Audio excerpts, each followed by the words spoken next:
this is a standard procedure, standard protocol for any anti-dumping claim, and then procedure to follow.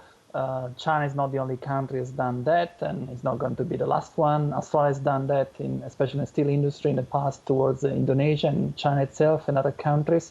So technically speaking, what China is doing is exactly by the book.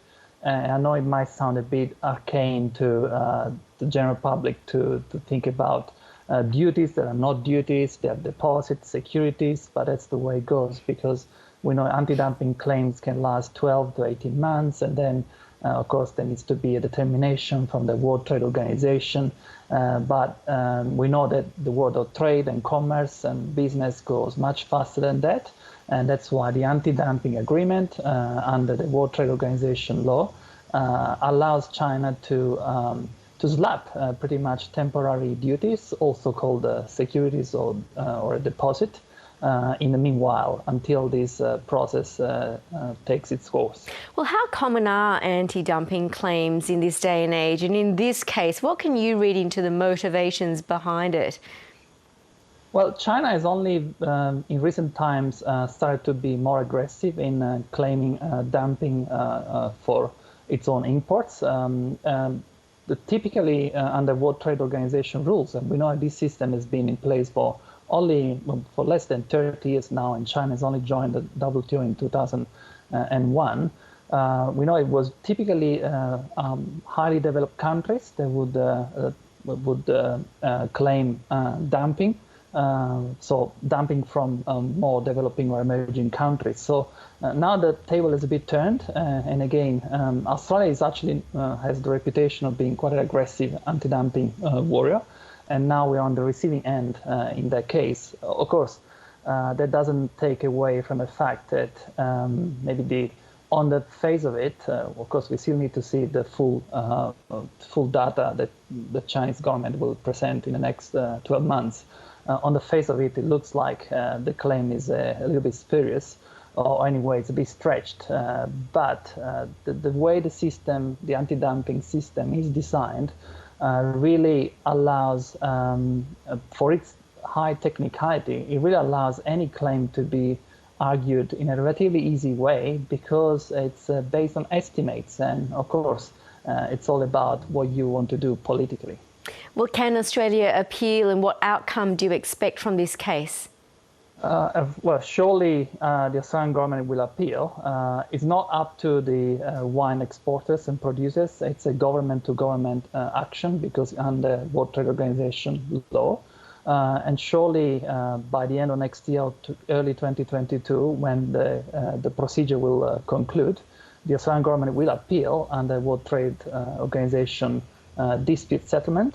The good news is that probably with the Biden presidency in the US, now the US will stop the ostracism to appoint new judges in the WTO appellate body.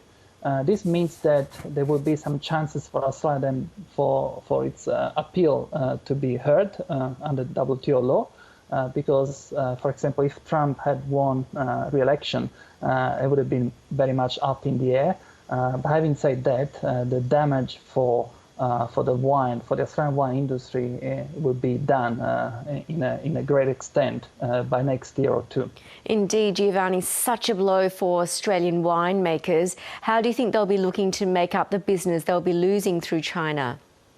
Well, of course, there is a technicality that the duties, these temporary duties, only apply for bottles up to 2 liters, for containers up to 2 liters. So there is a way around for Australian exporters, which is to export in bulk and then bottle in China. I'm not sure how many exporters will be able to organize this kind of logistics in China, especially in this climate.